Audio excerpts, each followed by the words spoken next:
Hey guys, today we are gonna talk about what means client server. Often we hear about it, but we don't know what it means. However, it's important we talk about two necessary things to understand the client server model concept. We'll go talk about what is a network and what is a distributed system.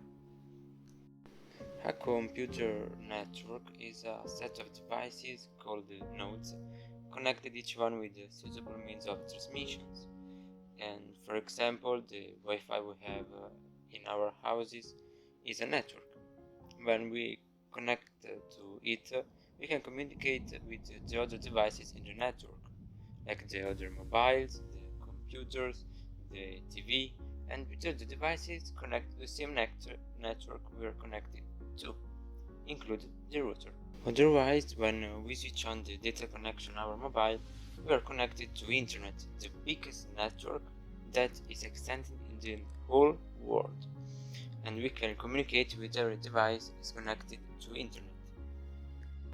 Now we know at least what basically is a computer network. Let's find out what a distributed system is. We initially can give a definition of distributed system, and we can say that a distributed system is a set of devices what uses resources across more distinct nodes for reach a common, clear and shared goal. But for understand better what a distributed system is, let's analyze this example in the picture. We imagine that these two sketches are two highways. The blue points are the destinations and the black lines are the road of the highways. Analyzing the centralized highways, we see that for each every destination we need to go through the center of the highways. This means that we can frequently run into traffic jams. Moreover, if there were roadworks on a road, we couldn't reach that destination. But looking at the distributed highway, we have many more possibilities to reach our destinations, and this means less possibilities of traffic jams. In case of roadworks, we can reach a destination through another way. However, there is a disadvantage that we need to build more roads than the centralized highway, and this could mean spending more money. If we apply this to the computers, the destination are the devices that have the resources we need, and the roads are the links between every device.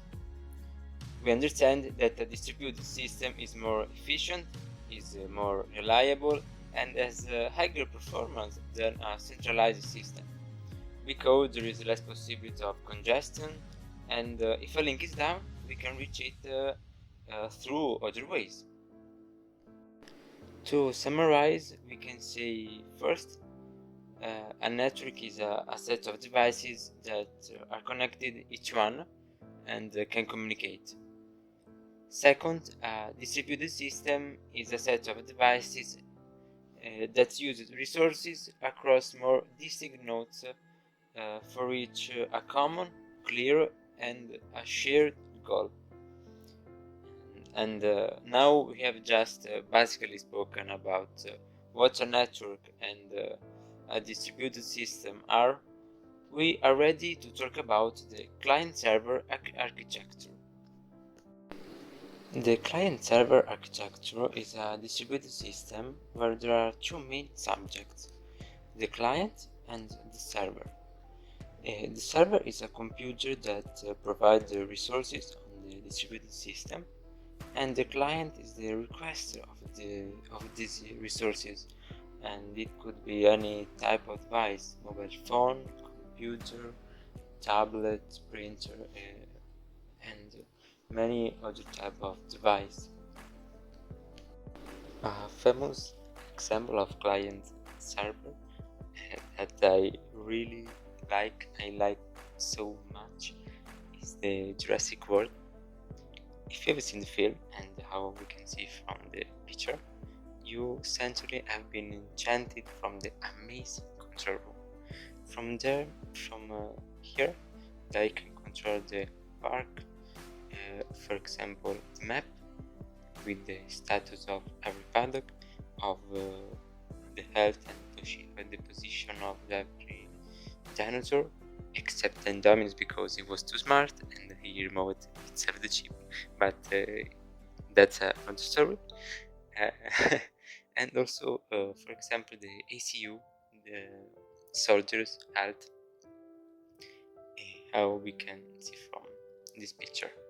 But how does it work? Uh, every user device, every client, like the cameras, the ACU smartwatches, the dinosaur chips, are connected to the servers where send their data, and the server store this data in database servers that are servers used for store collection of information. But when the control room requests some resources, for example the SQL data, the client of the room make a request to the specific server where the resource is, and the server responses send this resource to that client, and so the client show the information received from the server.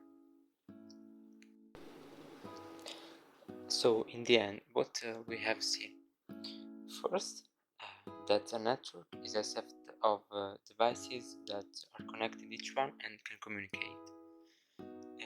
Second, a distributed system is a set of devices and applications that uses resources across more distinct nodes for reach a common, clear, and shared goals.